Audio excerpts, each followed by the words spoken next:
السلام عليكم ورحمة الله وبركاته.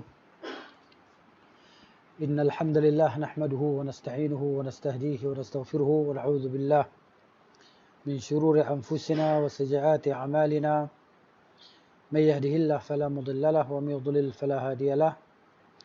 أشهد أن لا إله إلا الله وحده لا شريك له وأشهد أن محمدا عبده ورسوله صلى الله عليه وعلى آله وصحبه أجمعين.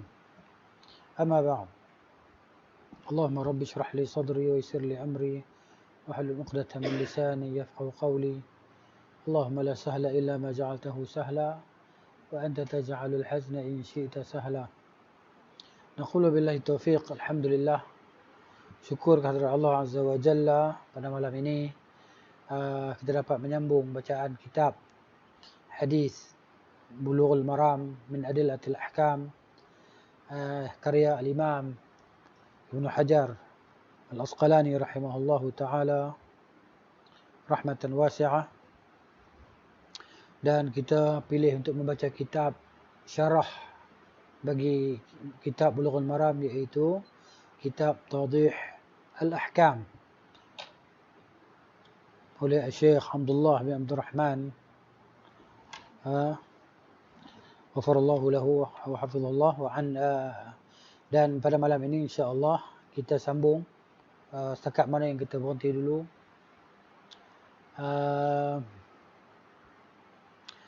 Kita berhenti pada 9 bulan 3, hadis yang ke-9. Hadis yang ke-9 daripada kitab Bulughul Maram.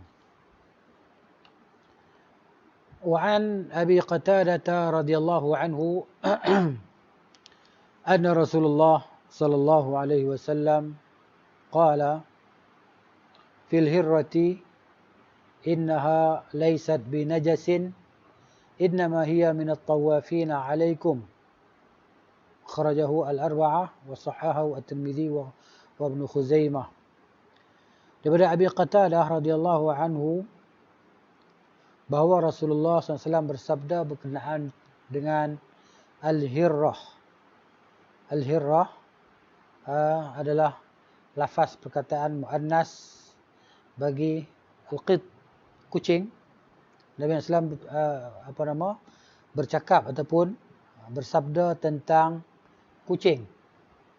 Kita masih lagi dalam kitab Taharah, kitab bersuci, bab al-miyah, bab air. Masih lagi dalam bab penjelasan tentang hukum air. Jadi kata Nabi SAW, sesungguhnya kucing ni laisat binajas, dia ni bukan najis lah. Kucing dia tidak najis. Maksudnya adalah suci badannya dan apa yang disentuhnya. Tapi tak boleh disembelih dan dimakan, tak boleh lah. Tak boleh disembelih ataupun dimakan. Jadi maknanya Nabi kata innama, hanya sanya, hiya, kucing ni, al-hirrah ni, minat tawafin, iaitu yang selalu keluar masuk. Tawafin maksud dia perkataan jamak daripada tawaf ataupun taif, orang yang bertawaf. Taif, orang yang bertawaf. Tawafin, orang-orang yang bertawaf. Bertawaf maksud yang mengelilingi. Maksudnya kucing ni seperti orang yang mengelilingi kita lah. Kan, keluar masuk. Dan dia tak berpisah dengan manusia. Dia masuk rumah kita selamba ya. Keluar masuk rumah kita. Kasut pun tak pakai. Kaki pun tak basuh. Ya? Jadi begitu. Masuk tak pakai jalan pun. Masa dia nak masuk, dia masuk. Dia nak keluar, dia keluar. Kadang-kadang dia masuk dekat bumbung. Kadang-kadang masuk ke tingkap. Kadang-kadang masuk ke pintu. Ikut selera dia nak masuk. Sebab tu Nabi kata, innama hiya minat tawafin 'alaikum. Dia ni, dia antara yang selalu datang dan pergi, keluar masuk kepada kamu. Ya? Jadi, Al-Imam Ibn Athir rahimahullah ta'ala, dia kata apa? Dia ni disamakan seperti khadam lah. Diumpamakan seperti khadam. Kan khadam ni sentiasa bersama dengan tuannya ataupun di rumah tuan dia. Sentiasa berkeliling dengan tuan dia. Jadi, kucing disamakan seperti dengan khadim. Orang yang menjadi khadam. Umpama begitulah. Baik. Hadis darjat dia sahih. Kata Imam Tirmizi rahimahullah, hadis hasan sahih. Dan hadis juga disahihkan oleh Al-Imam Al-Bukhari rahimahullah, sebagaimana disebut oleh Syekh dalam kitab Tawdih Al-Ahkam. Apa yang dapat kita faham ataupun kita ambil istinbat daripada hadis ini, bahawa al-hirrah ataupun kucing ni, kan? Al-hirrah ni disebut tadi maknanya muannas. Muannas ni maksudnya betina lah. Al-hirrah ni kucing betina. Al-qit. Al-qit kucing, ya, jantan, ataupun al-qitat jamak atau kucing-kucing. Jadi kalau banyak ekor kucing dia panggil qitat. Kan 3 ke atas.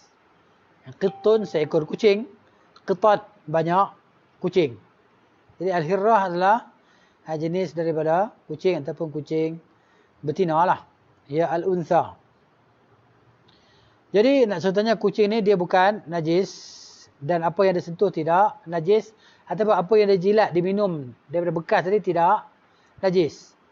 Tiba-tiba dia dijilat dalam bekas air kita, dalam cawan kita, kalau kita nak minum lah. Sebab air kita tak berubah jadi najis dengan sebab dia minum tadi. Kalau kita tak lalu tu contoh lain lah. Ya. Apa sebab dia? Apa illah? Sebab. Kan? Maknanya dia tu tak najis. Sebab dia ni di antara yang selalu bersama dengan kita. Keluar masuk. Tidak seperti anjing lah. Tidak seperti anjing. Jadi maknanya kenapa? Adat dia kucing ni macam tu. Anjing bukan. Adat dia. Keluar masuk rumah orang bukan. Baik. Jadi apabila dia keluar masuk dalam rumah kita, jadi kita tak dapat nak jauhkan bekas-bekas makanan kita, bekas-bekas minuman kita daripada sentuhan dia, daripada jilatan dia, kan? Jadi ini di antara pengajaran tentang hadis ini. Nanti diletakkan oleh Al-Imam Ibn Hajar dalam bab air, nak menjelaskan kepada kita bahawa kalau air itu disentuh, diminum, kan, oleh kucing tadi, maka dia tidak mengubah kesucian air itu kepada kenajisan ataupun jadi najis.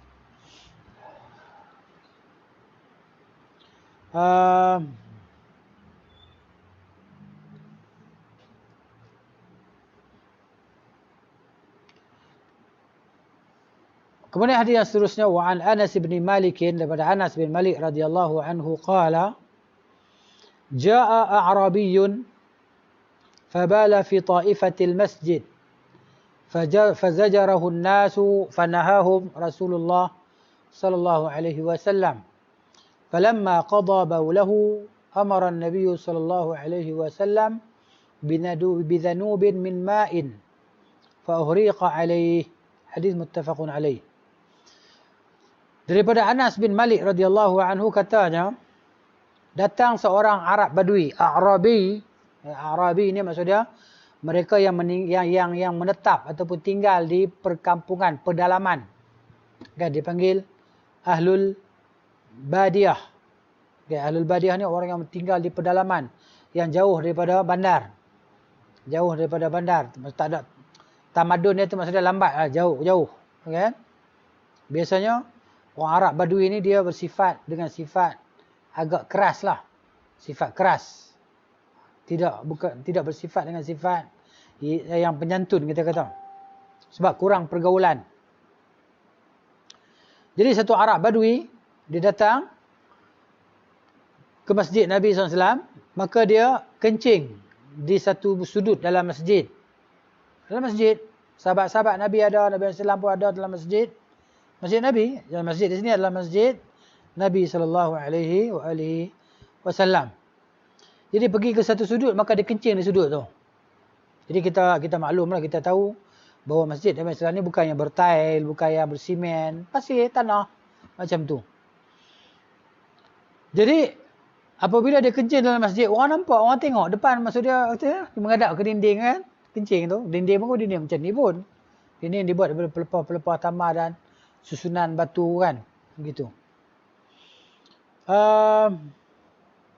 Bila dia kencing, fazajarahun nas, sahabat-sahabat semua marah, menegah dia, kan, menengking dia, mengangkat suara lah kepada dia tadi dengan rasa marah, dan mereka menahannya, cuba untuk menahannya daripada terus menghabiskan kencingnya, Maka Rasulullah sallallahu alaihi wasallam melarang para sahabat daripada mengganggu orang tadi yang sedang kencing. Ya, Nabi larang sahabat-sahabat supaya jangan kacau dia. Biarkan dia habiskan kencing dia di situ. Bukan maknanya Nabi larang tu apa yang dilakukan oleh dia tu mana boleh, harus, tidak. Bahkan itu satu perkara yang mendatangkan dosa. Cumanya dia ni orang jahil. Dia tak tahu kata benda tu tak boleh. Ya. Apabila dia selesai kencingnya, Nabi SAW memerintahkan sahabat membawa datang dengan sebaldi air. Satu baldi air, satu bekas air yang dipenuh dengan air, maka dituangkan air tadi atas tempat kencing badui tadi. Ini di antara cara untuk menyucikan najis yang jenis ma'i', yang jenis cair lah. Dia letakkan air kosong yang banyak ke atas dia, maka dia akan hilangkan sifat-sifat najis tersebut. Sifat air kencing apa dia? Baunya, warnanya, kan? Dan seterusnya. Yang ketiga, dia punya rasa dia lah najis tadi. Dia ada 3 sifat tu. Hilangkan semua tadi kan. Maka hilanglah najis tadi. Apa yang dapat kita ambil daripada hadis ini dalam bab ni, bahawa yang pertamanya air kencing ni najis lah. Kencing adalah najis. Kalau kena badan kita, kena pakaian kita, kita solat padanya tidak sahlah solat. Nah, bahkan dia boleh mendatangkan siksaan ataupun siksa kubur kan. Sebagaimana yang berlaku dalam satu hadis kan, Nabi SAW lalu di 2 kuburan. Kan Nabi kata sesungguhnya mereka berdua ni diazab. Kan? Dan tidaklah mereka diazab dengan yang besar, yakni salah seorang daripadanya, wama yu'adzabani fi kabirin. Ini maknanya seseorang daripada mereka berdua yamshi bin namimah, kerana yamshi bin namimah, dia suka melaga-laga ke orang, menyebabkan orang jadi bergaduh. Kan? Yang seorang lagi dia tidak menjaga kencing dia.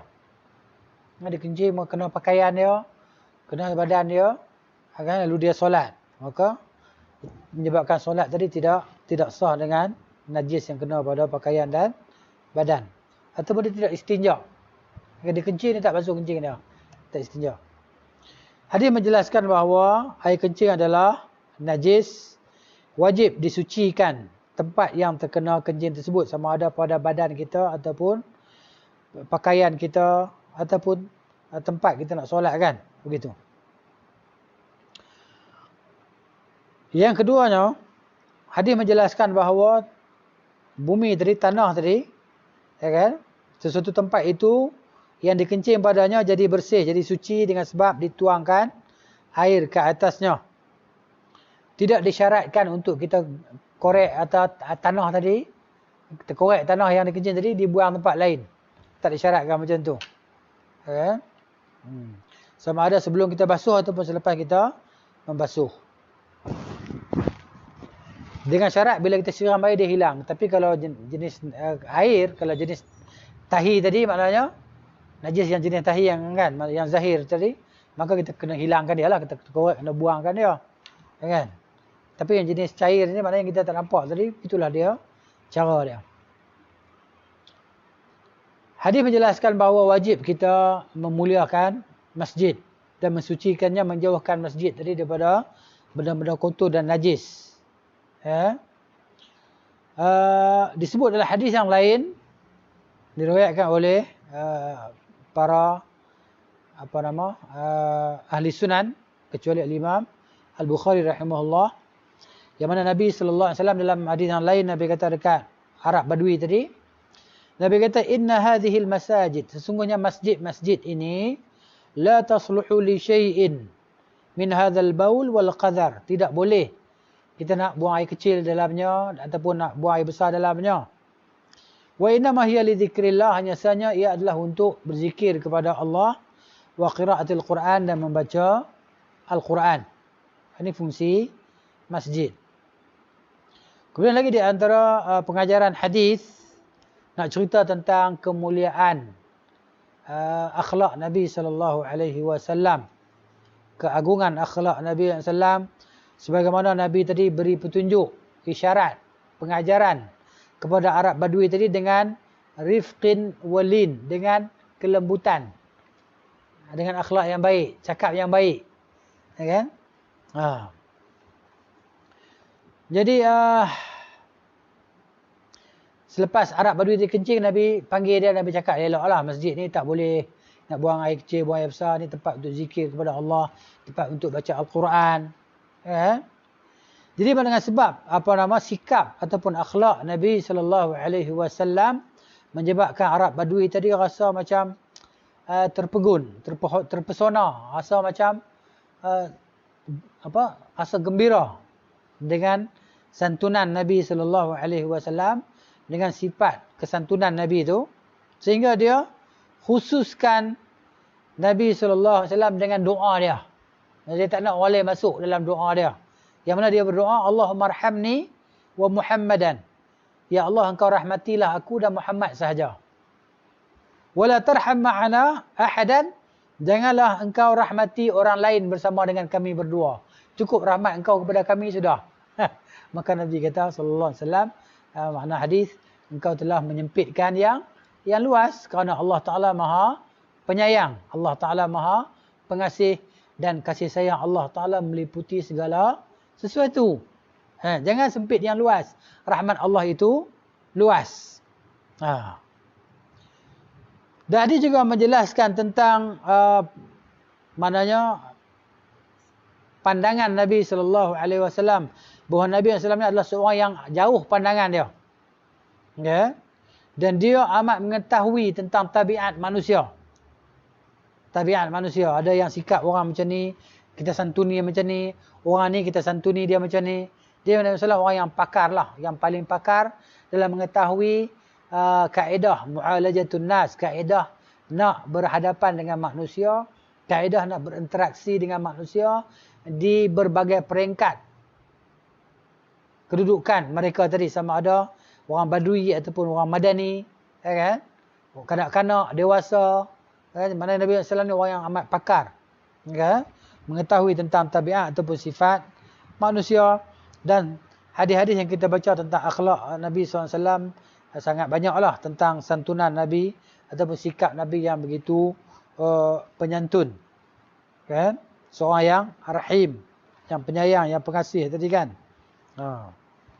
Allah kata, laqad ja'akum rasulun min anfusikum azizun 'alaihi ma 'anittum harisun 'alaikum bil mu'minin raufur rahim. Yang mana Nabi SAW itu dengan orang-orang beriman rauf, sangat penyantun, rahim, sangat penyayang. Sebab itu Allah Subhanahu Wa Taala sebut tentang Nabi SAW dalam surah apa yang kita baca, wa innaka la'ala khuluqin azim. Sesungguhnya engkau ni berada di atas akhlak yang sangat agung.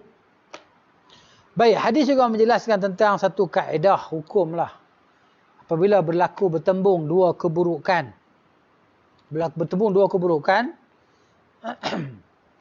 dua dosa, yang tak dapat tidak kena buat salah satu daripada keduanya, maka diambil yang paling ringan.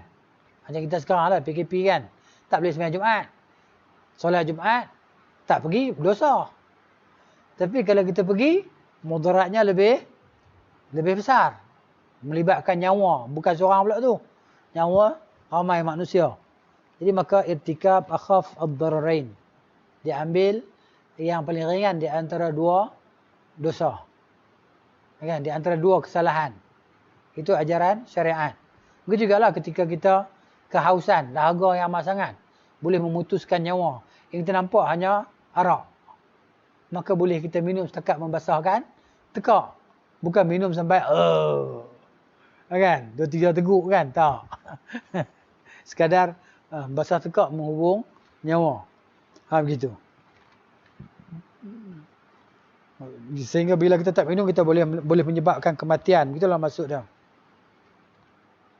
Jadi Nabi SAW tadi maknanya memilih yang paling ringan di antara dua perkara yang berat. Yang mana Nabi SAW biarkan Arab Badui tadi menghabiskan kencingnya. Kencing dalam masjid mana boleh. Ya kan? Tadi dia tengah kencing kan? Tengah kencing tu. Jadi maknanya kencing tu salah. Jadi kalau tegah dia sewaktu tu, akan menyebabkan kemudaratan lebih besar. Kan? Apa dia? Kalau ditarik orang tadi, mungkin air kencing tadi akan sepah-sepah. Air kencing tadi akan kena orang tu, kena orang ni, kena sana, kena sini. Dia susah untuk disucikan. Begitu juga boleh mendatangkan mudarat kepada orang yang kencing tadi. Boleh mendatangkan penyakit pada dia pula. Kan? Begitu. Jadi Nabi SAW mengajar kita mengambil satu di antara dua perkara yang berat tadilah. Yang paling ringan di antara dua perkara berat tu. Kemudian hadis juga menjelaskan bahawa bila seseorang itu jauh daripada manusia, jauh daripada manusia, jauh daripada bandar, akan menyebabkan seorang itu berada dalam keadaan jafa. Jafa ni sifat keras. Sifat keras. Maksud lawan bagi sifat sopan santun lah begitu. Pada hadis juga menjelaskan tentang kelembutan Nabi SAW dalam mengajarkan orang jahil. Arab Badui tadi jahil, dia tak tahu. Dia ingat boleh pun. Rupanya tak boleh. Jadi orang tadi maknanya, begitulah dia dalam keadaan kita mencegah kemungkaran. Tidak semestinya mencegah itu dengan kebengisan ataupun dengan kekasaran. Dengan kelembutan, cakap cerita saja, wa ma alaika illal balaghu. Hanya engkau hanya boleh menyampaikan. Bukan kita mana mestinya kita nak kena marah, mendengking kan. Jadi dosa dalam hukum syariat ni, bila kita buat sesuatu kita berdosa bila kita tahu dia dosa. Kalau tak tahu, kita ingat boleh. Maka belum lagi berlaku hukum tersebut ke atas dia sehingga orang tadi diajarkan dia. Bila dia ajar, dia bagi tahu, maka dia buat juga, maka di situ dia menanggung dosa. Dan hadis juga menggalakkan kita ni bersegera untuk mengingkari kemungkaran ketika kita mampu melakukannya. Karena Nabi SAW tidak melarang para sahabat untuk mencegah tadi. Mencegah, cumanya Nabi larang supaya mereka tu bersikap kasar. Keras ke atas Arab Badui tadi. Ditariknya Arab tadi. Itu yang Nabi larang. Tapi mencegah kemungkaran tadi Nabi tak larang. Begitu. Sebab Nabi melarang para sahabat daripada bersikap keras terhadap Arab Badui yang kencing tu. Itu dia maksudnya. Hadis diletakkan dalam babul miyah, bab air. Air tadi digunakan untuk menyuci najis kencing Arab Badui tadi dengan disimbah ataupun disiramkan ke atas tempat kencing dia. Kemudian hadis yang ke-11 masih lagi dalam kitab At-Taharah babul miyahi, bab air. Wa 'an Ibnu Umar radhiyallahu anhuma, daripada Abdullah bin Umar radhiyallahu anhuma. Katanya, qala Rasulullah sallallahu alaihi wasallam, uhillat lana maitatani wa daman. Telah dihalalkan untuk kita dua bangkai ni. Maitatani, dua bangkai, wa daman, dan dua darah. Fa ammal maitatani, adapun dua bangkai. Bangkai ni pada mait ni pada maitatan ni, maitah ni sesuatu yang mati bukan kena sembelih. Dua ni dibenarkan kita makan, dihalalkan, iaitu al-jaradu wal hud, belalang dan juga ikan. Maknanya ni kalau kita jumpa mati pun kita boleh makan. Kan? Belalang mati kita boleh makan. Kalau nak cucuk buat sate ke, goreng ke, akan taruh kunyit ke, apa ke, kalau nak makan. Begitu juga ikan. Kalau dia dah mati, nampak kan, kita boleh ambil makan. Adapun dua jenis darah ini adalah fal-kabidu wat-tihal, hati dan limpah. Ini dibenarkan kita makan. Hadis dikeluarkan oleh Ahmad dan Ibnu Majah. Daripadanya al-dha'f, ada kelemahan. Tapi maksudnya yang sahihnya hadis ni hadis sahih mauquf, yang terhenti pada sahabat. Maksudnya sahabat yang kata. Tapi dihukumkan dengan marfu'. Sebab apa? Sebab dia sudut hukum sahabat, dia tak boleh nak buat hukum. Maka dihukumkan hadis ini adalah kata Nabi sallallahu alaihi wasallam. Baik. Apa yang dapat kita ambil daripada hadis ini? Yang pertamanya diharamkan dam al-masfuh. Haram darah yang mengalir. Darah mengalir tak boleh kita minum lah. Tak boleh makan. Kenapa? Kerana yang dibenarkan dalam hadis tadi adalah dua jenis tadilah. Iaitu hati dan limpa. At-tuhal dan al-kabid. Jadi hadis ini menjelaskan bahawa yang lainnya tak boleh lah. Darah yang mengalir tak boleh kita makan. Kemudian yang keduanya, hadis menjelaskan diharamkan kita makan bangkai. Al-maitah. Dalam bahasa Arab dia panggil al-maitah. Al-maitah. Kan? Iaitu haiwan yang mati macam tu saja. Bukan mati di sembelih. Kalau lembu mati macam tu saja. Kan? Maka tak boleh kita makan lah. Kecuali ikan tadi dan belalang.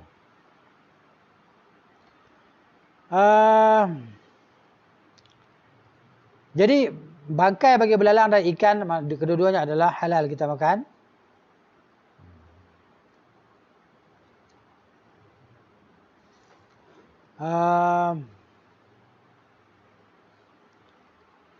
Adapun sekiranya ikan atau belalang tadi dia mati dengan sebab racun, dengan sebab benda-benda racun, seperti ikan tadi dia racun, kan, dengan rondak ke apa-apa dia mati, maka haram kita makan jugalah.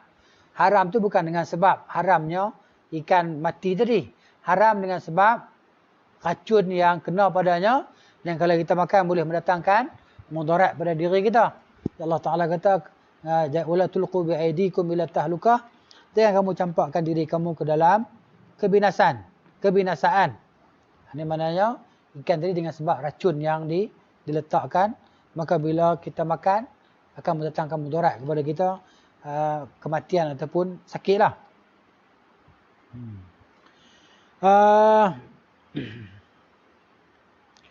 Hadis juga menjelaskan bahawa ikan dan belalang apabila kedua-duanya mati, kan, sama ada mati di air, kan, tempat air kering daripada bekas, daripada kolam ke sungai ke, dia mati, maka tak jadi najis lah. Tak jadi najis. Boleh kita makan. Walaupun ikan tadi dah berubah warna, bau dia. Sekarang ikan tadi buat kering kan. Ikan dah mati dah, bau jemur, siang dia buat ikan kering. Dia tidak berubah menjadi najis.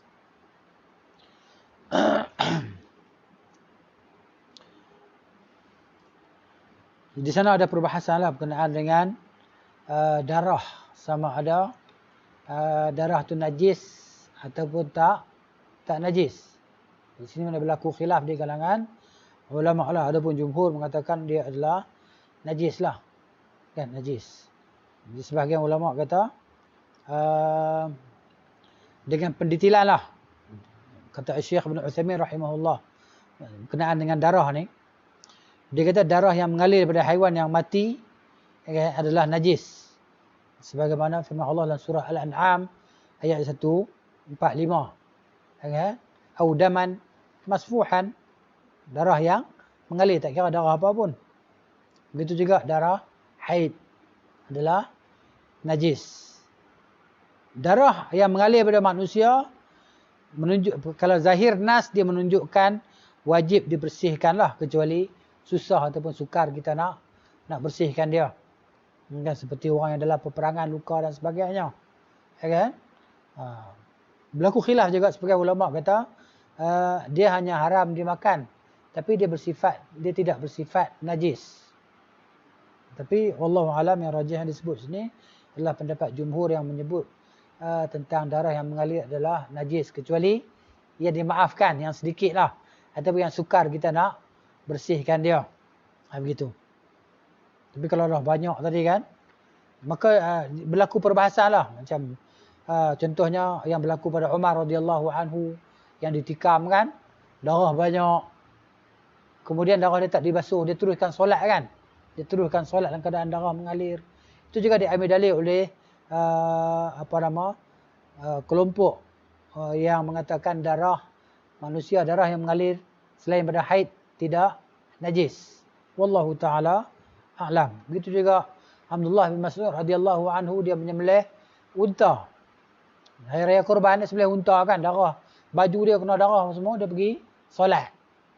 Dia tak, maksud dia tak bersihkan, dia tak basuh pun darah daripada baju dia tadi. Padahal kalau ikutnya dia boleh pun. Kan, balik mandi dulu, tukar pakaian, kemudian solat.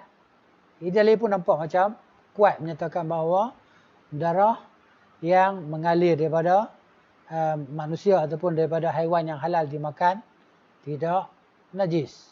Wallahu ta'ala a'lam bissawab.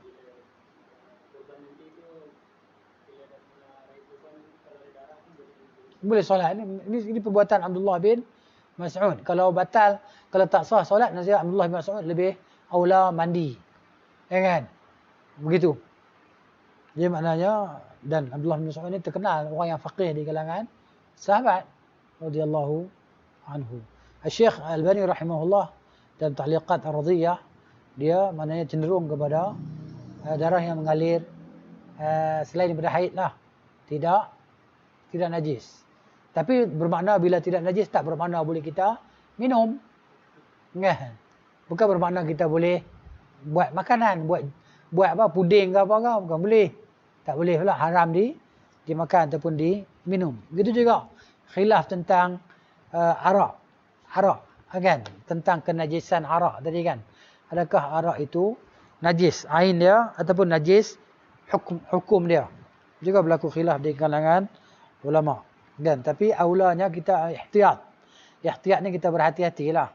Sebab mana kita boleh kan meninggalkan perkara tersebut, tinggalkan. Tapi berkenaan dengan arak memang tak ada kaitan dengan kita pun.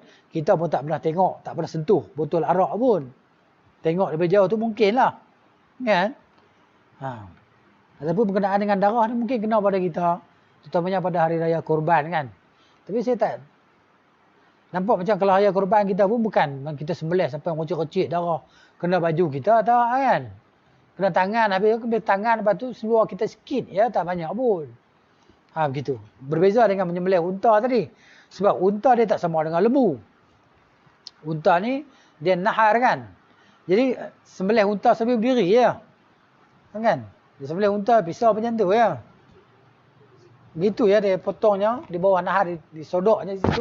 Maka darahnya akan keluar, akan mencurah-curah. Macam kita orang tuang air daripada baldi kan. Darah unta keluar mencurah-curah. Bila dia keluar tu mesti mercik kena baju kita. Itu lain lah. Tapi kalau macam sembelih unta, sembelih lembu, kambing, saya tak kena pun. Bersih elok ya. Siap dia orang pakai kasut getah lagi kan. Pakai apron lagi. Kan. Habis tu. Baik. Ini penjelasannya lah. Kenal dengan hukum tadi. Kemudian hadis yang ke-12. Wa an Abi Hurairah radhiyallahu anhu qala Rasulullah sallallahu alaihi wasallam idza waqa'a adh-dhubabu fi syarabi ahadikum falyaghmishu. Hadis Abu Hurairah radhiyallahu anhu kata Rasulullah bersabda apabila lalat terjun ataupun jatuh, dia terbang zoom jatuh. Kan? Mungkin minyak habis ke apa ke? Kan? Jatuhlah bekas minuman kita. Nabi kata SAW falyaghmishu, maka tenggelamkanlah dia. Tekan jari kita ke apa ke, tekan bagi tenggelam seluruh badan dia. Ya. Thumma liyanzi'hu, kemudian dia buang lalat tadi. Buang. Fa inna fi ahadi janahaihi da'an, karena sesungguhnya di salah satu di antara dua sayapnya ada racun, ada penyakit. Ada racun, penyakit. Da'an ni marad lah. Ya, sakit, penyakit. Wa fil akhiri syifaan, dan sayap dia yang sebelah lagi ada syifa. Ada ubat. Jadi sebenarnya ya kan, negatif positif masuk dua-dua sekali. Ya kan? Yang hak racun, hak penawar masuk dalam tu, neutral balik. Ya, yang racun tadi neutral dengan sayap yang sebelahnya. Tengok Islam kan, dia sebut benda yang detail 1400 tahun yang lalu. Hari ni mungkin orang dah buat kajian. Yang kita orang Islam tak payah buat kajian, kita dah yakin. Kita dah percaya, dah beriman dah. Tak perlu pada kajian. Tapi kalau orang buat kajian, kita tahu kajian tersebut, maka menambah-nambah keimanan kita. Tapi kalau dia buat kajian, error tak jadi, maka kita bukan ikut kajian apa. Kita ikut apa yang disebut oleh wahyu Allah Subhanahu wa ta'ala. Jadi tanggal cabut tadi. Ambil, buang dia. Hadis, bagaimana kata Syekh ni, hadis dalam Abu Daud ada tambahan wa innahu yattaqi bi janahihi alladhi fihi da. Maka lalat tadi dia akan melindungkan diri dia dengan menggunakan sayap yang ada racun tadi. Yang ada penyakit. Bila dia jatuh, maka dia akan jaga diri dia dengan sayap yang ada penyakit tadi. Kan? Begitu. Ini disebutlah dalam satu riwayat tambahan dalam Abu Daud. Disebut dengan sanad yang hasan. Hadis juga riwayat Al-Imam Al-Bukhari rahimahullah. Baik. Hadis menjelaskan tentang taharatuz zubab. Lalat ni dia bukan najis. Bukan mana kita boleh makan dia taklah. Pada dalam keadaan dia hidup ataupun dia mati. Kita tengah solat, Allahu Akbar, mai duduk atas kopiah kita. Duduk atas baju kita. Okay. Maka mana solat kita sah. Dia bukan najis. Dan apa yang dia tadi jatuh padanya, sama ada benda yang cair ataupun benda yang beku ke, jatuh atas puding ke apa ke, kan? Atas jelly tu. Atas tepung pelita ke. Dia bukan benda cair kan. Maka kita buang dia dan kita buang apa yang tempat yang dia jatuh pada tadi lah. Bukan besar. Lalat bukan besar jari kelingking pun. Lalat ni kecil ya. Mungkin besar kan. Ini yang kita kata kepala pen ni kan. Ini besar ni kalau ni. Ada yang kecil. Lalat biasa kecil ya. Jadi tak ada kesan apa. Kalau dihinggap pada najis pun. Kan. Berapa berat najis tadi. Berapa gram. Kan. Jadi miligram kau yang akan lekat di kaki dia tak ada apa pun. Tak ada kesan apa pun. Kan? Yang lekat di kaki dia. Yang duk fikir macam mana kan. Kalau dia masuk bekas lepas najis tu nampak depan mata kita. Berapa gram dia bawa kaki kita. Kena di baju kita. Adakah kita nak kena berhenti solat? Tak. Adakah kita nak kena basuh baju kita tempat dia linggat tadi? Tak. Islam ni bukan satu agama yang menyusahkan kita. Dia memudahkan kita. Jadi sesuatu yang dijelaskan oleh Islam itu sebagai ilmu bagi kita. Pengetahuan bagi kita bahawa bila kita buat sesuatu, kita tak ada rasa was-was. Orang yang was-was apabila dia menjadikan akal itu sebagai panduan dia. Dia kata, takkan aku tukut. Takkan macam tukut. Dia kata, dah hingga najis, mai baju kita pula. Lepas tu kita nak semayang pula. Mana boleh dia kata. Kotor ni. Akal dia kata. Tapi bila orang tu belajar, kan, maknanya dia mengetahui. Jadi benda tu bukan jadi satu kepayahan pada dia. Tak ada masalah apa. Sebab agama dah beritahu macam tu. Kenapa kamu nak susah? Jadi ilmu itu menolak bagi was-was. Jadi maknanya kalau dia hinggap di benda yang cair ataupun benda yang beku, maka kita masih lagi boleh menggunakan makanan ataupun minuman tersebut. Jadi perintah tadi adalah perintah istihbab. Dia anjurkan, bukan perintah wajib lah. Bukan maksud dia, kalau kita tak buat, kita berdosa. Yang berdosanya apabila kita mengingkari hadis yang sahih. Apabila kita menolak hadis yang sahih tadi, maka itu berdosa lah. Bahkan boleh menyebabkan riddah ataupun murtad keluar daripada agama. Menolak sesuatu wahyu. Menolak wahyu, tolak satu hadis. Berarti seperti kita menolak semua hadis lah. Kan? Tak boleh terima hadis ni. Walaupun hadis sahih dalam Bukhari, kita tak boleh terima hadis ni. Maka, jadilah dia dalam golongan anti hadis. Perempuan ni buat murtad daripada agama, menolak. Walaupun satu hadis yang pendek, dah keluar daripada agama. Wala'iyadzubillah. Berlaku riddah tadi kan, kemurtadan daripada agama. Menolak hadis. Berarti seperti menolak Al-Quran. Kerana Al-Quran tidak dapat berdiri melainkan dengan hadis. Nak faham Quran kena ada hadis. Tidak, tak boleh nak faham Quran kita. Anjuran ya.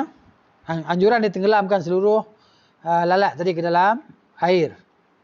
kemudian dikeluarkan dia dan kita gunakan air tersebut yang baki, kan? Maka itu tetap dalam keadaan dia itu suci lah.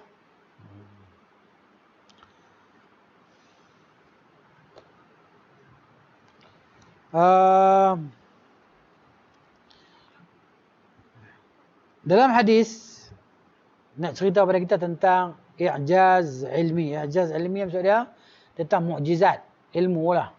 Yang mana Nabi SAW dah cerita 1400 tahun, 1400 tahun lebih dah kepada kita tentang perkara ni. Tapi hari ni ada teknologi, kita kata ilmu-ilmu, penemuan-penemuan tadi kan, dengan teknologi canggih kita boleh mengesan kuman, virus dan sebagainya. Macam hari ni orang boleh besarkan virus COVID-19. Macam mana rupa dia dan sebagainya kan. Jadi begitu. Apabila Islam dah jelaskan kepada kita sesuatu perkara, maka kita sami'na wa ata'na. Kita dengar dan kita taat lah. Jadi para ulama kiaskan di atas serangga-serangga lain yang tidak mengalir darahnya daripada segala jenis serangga lah. Macam lebah, macam apa lagi? Tebuan. Kan? Apa lagi? Kumbang ke apa? Orang panggil apa yang kecil ya? Kan? Tak tahulah apa benda yang kecil-kecil terbang tu kan. Dikiaskan dengan bahawa inna la tanjus. Dia tidak menyebabkan sesuatu yang dia masuk padanya jadi najis. Sama ada air itu sedikit ataupun banyak. Nyamuk. Okay, nyamuk pun kalau dia kenyang pun darah dia kena kita dimaafkan. Kan? Tengah solat tadi dia kenyang kan. Lepas tu kita bersujud, dia tengok berdarah kaki kita. Darah nyamuk. Solat kita tak batal. Ataupun biasa gigit kena gigit pacat. Orang kita kan biasanya kalau gigit pacat darah keluar kan. Jadi tengok berhenti sembahyang. Ataupun paksa basuh sampai bersih, balut ikat dulu kan. Padahal sikit je darah, bukan satu sudu tak sampai darah pun. Orang yang kena gigit pacat kan, bukan sampai darah satu sudu pun, cuma tahan satu sudu tengok. Tak sempat pun. Sikit je. Pacat tu pun pasal mana pun, pasal lidi je. Dia tak perlu nak susah payah kita kan. Itu dimaafkan.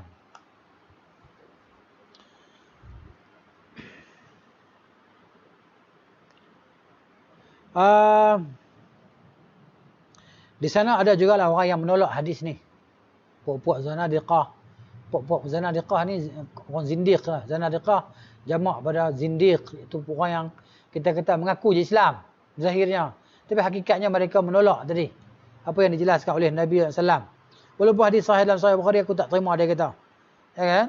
Bahkan mereka mencela sahabat tadi kan, perawi hadis ni iaitu Abu Hurairah radhiyallahu anhu. Di sana ada seorang penulis lah, orang Mesir, Abu Rayyah, Muhammad Abu Rayyah. Dia ni di antara orang yang menolak hadis ni, dan juga di antara orang yang mengingkari keahlian Abu Hurairah radhiyallahu anhu sebagai perawi hadis. Bahkan dia mencela, menikam Abu Hurairah radhiyallahu anhu, dan para ulama telah menjawab tentang penulisan Muhammad Abu Rayyah ni ataupun penafian dia terhadap hadis. Telah dijawab oleh ulama lah. Di antaranya hadis lalat ni bukan Abu Hurairah seorang yang meriwayatkannya. Ya. Ini maksudnya bagi mereka yang menolak hadis lalat. Kerana Abu Hurairah ni meriwayatkan hadis. Sebenarnya bukan dia seorang, ada lagi sahabat-sahabat lain yang meriwayatkan hadis ni. Seperti Abu Sa'id Al-Khudri, Anas bin Malik radhiyallahu anhum, para sahabat tadi.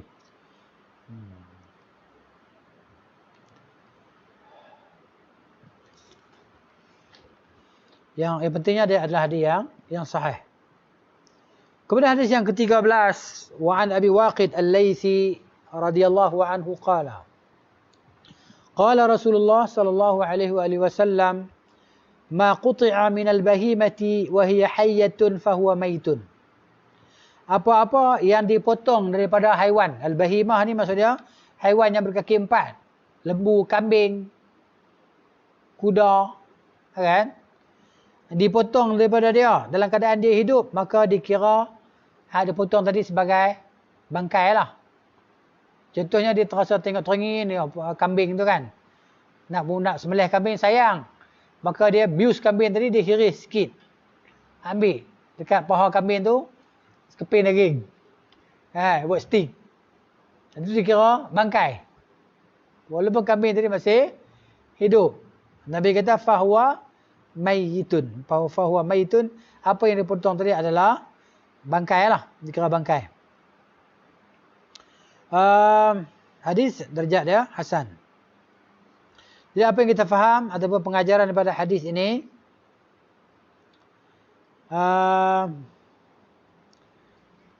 apa yang kita ambil pada itulah yang dipotong daripada haiwan tadi kan, haiwan yang halal dimakan tapi dia masih hidup, dia ambil, maka dikira dia sebagai bangkai, sama ada haiwan itu najis ataupun tak najis.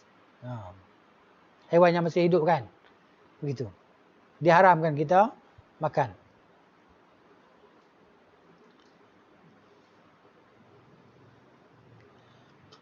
Adapun kata Syekh di sini, kalaulah dia potong ikan kita potong, okay, dan dia hidup lagi.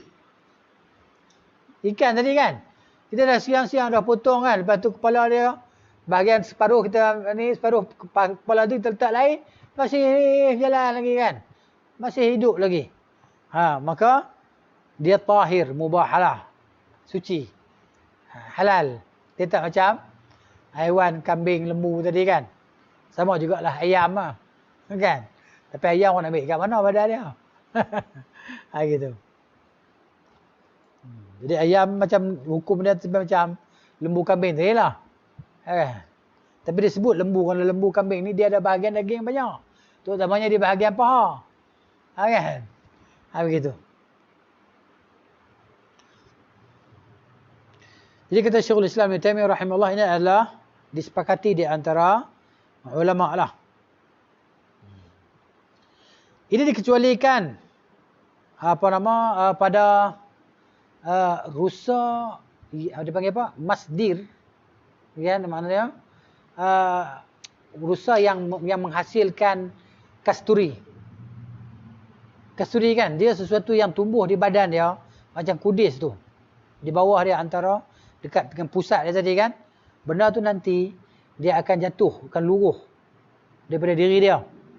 Dan dia itulah yang digunakan orang sebagai wangian, yang sangat wangi lah. Dia warna hitam. Saya google lah internet, saya tengok dia punya rupa dia. Dia bulat macam tu, dia ada macam sarung kulit. Dalam dia warna hitam. Dia tulis rasa dia sangat pahit, dia kata lah. Dia kata muhumur. Kan?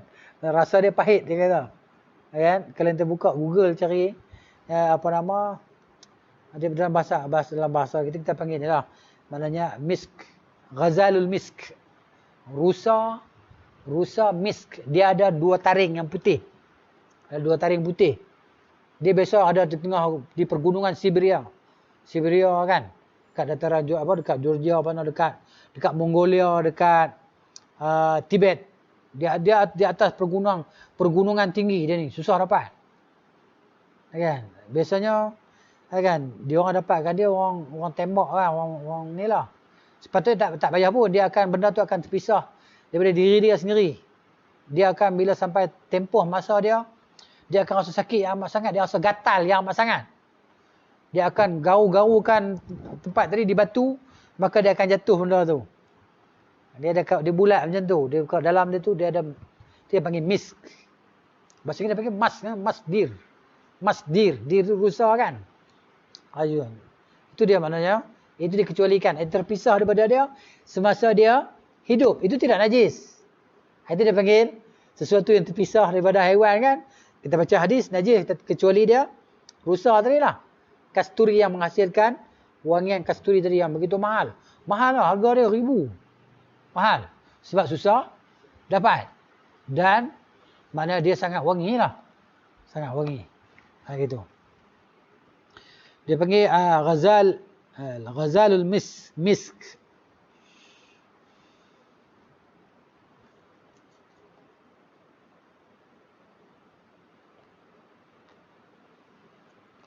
Kalau kita Google, kita tengok lah tu dia ada betul lah. Dia macam ada taring. Muka dia rusa dia talak tandur kan. Dia taring putih tajam.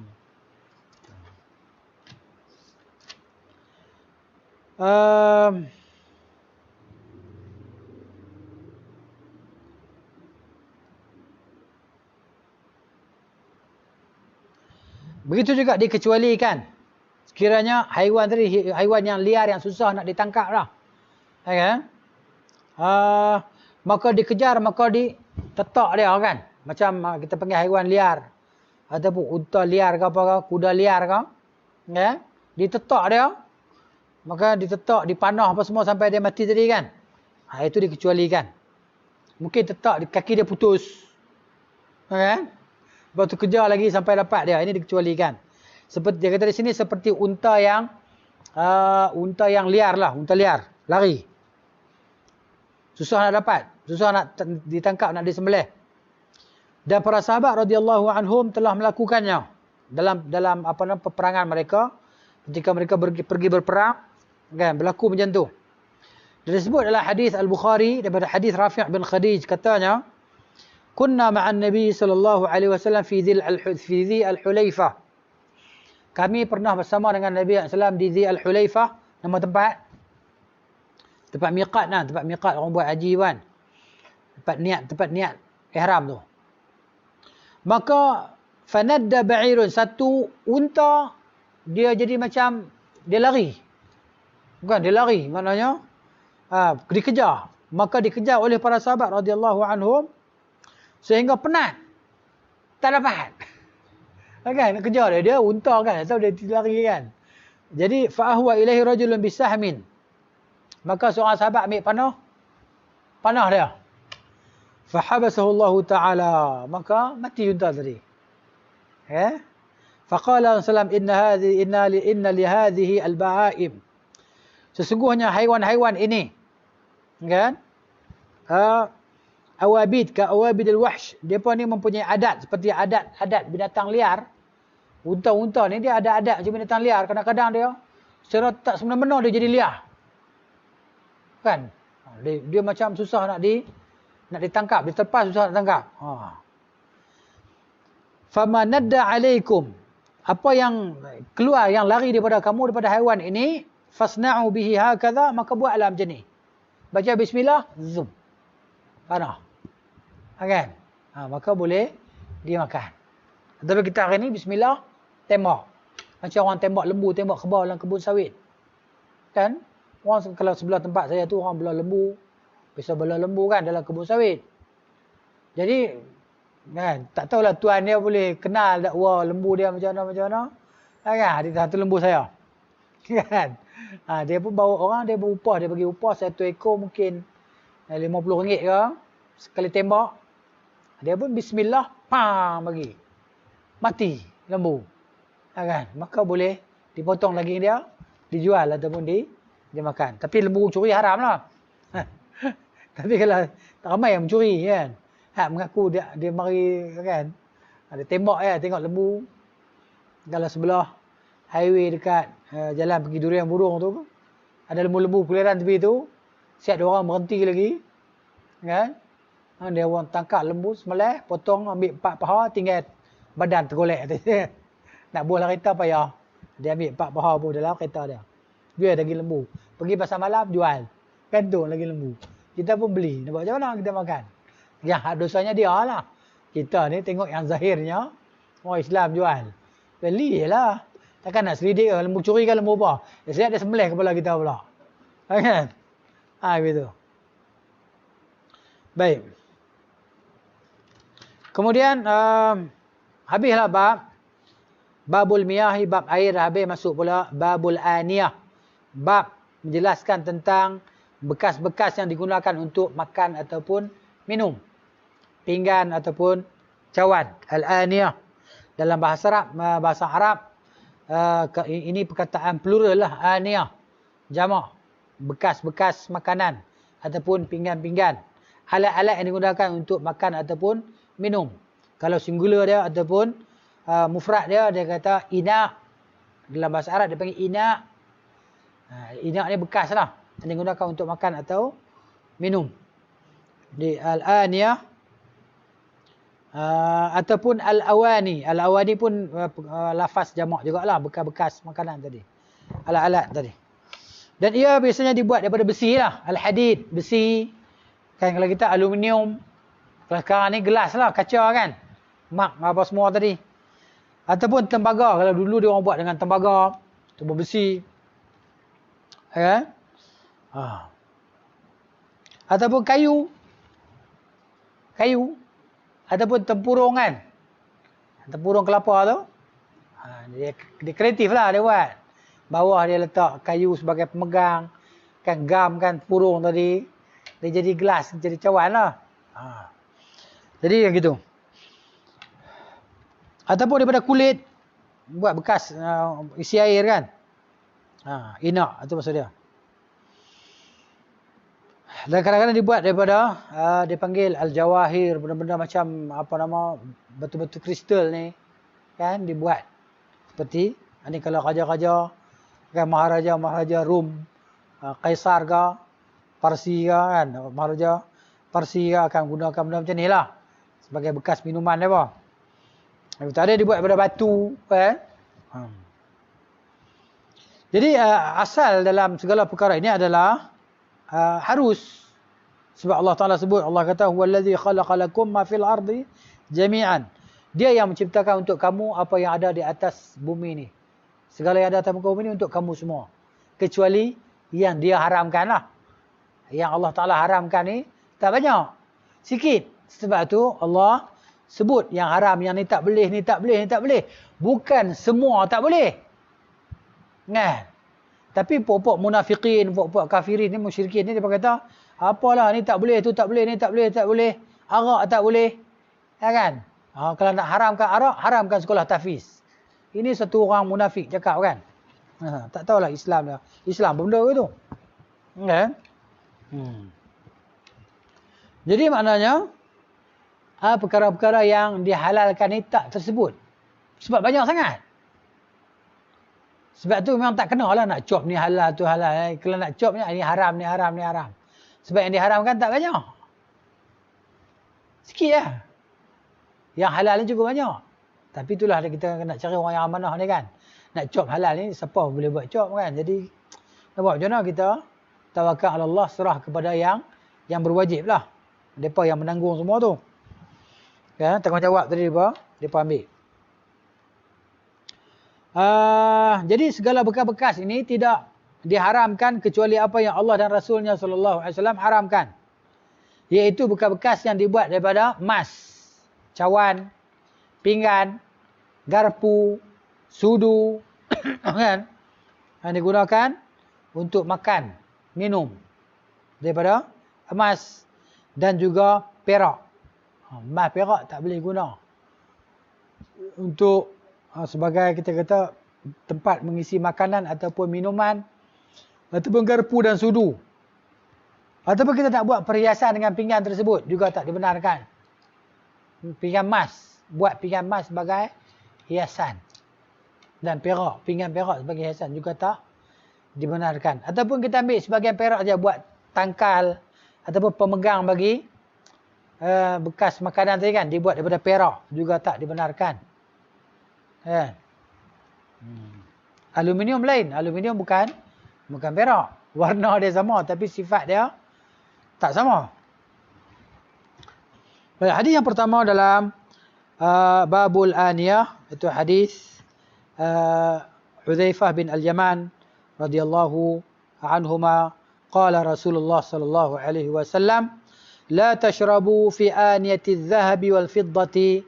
Kata Rasulullah, jangan kamu semua minum dalam bekas yang dibuat daripada emas dan bekas yang dibuat daripada perak. Cawan emas, cawan perak. Wala ta'kulu fi sihafihima. Jangan makan dalam pinggan keduanya. Pinggan emas ataupun pinggan perak. Haram. Fa innaha lahum fid dunya, karena itu adalah untuk orang-orang kafir semasa di dunia. Ni kita kata Trump mungkin pakai pinggan emas. Ataupun cawan emas ke garpu emas kan. Jam emas, gelang emas, tak kira lah. Semua emas dia kan. Walakum fil akhirah, dan untuk kamu semua di akhirat. Jadi maknanya orang beriman emas tadi adalah kegunaan dia di dalam syurga. Tapi maknanya sifat tak samalah. Nama sama. Kalau hari ni kita tengok emas, kita tak rasa terpesona mana pun. Kan? Cumanya kita tahu nilai dia, sebab tu orang berebut nak emas. Sebab orang tahu nilai dia mahal. Tapi kalau ada sudut kecantikan ke apa ke, tak tahulah. Cumanya orang wanita, ya, orang perempuan dia nampak benda tu sebagai tarikan bagi dia. Kalau kita tengok pakai cincin emas lagi. Kan? Tak nak merasa nak pakai pun. Kan? Cumanya kalau kita nak jadikan dia sebagai sumber tukaran ke, nak dapatkan makanan ataupun pakaian ataupun sebagainya. Begitu.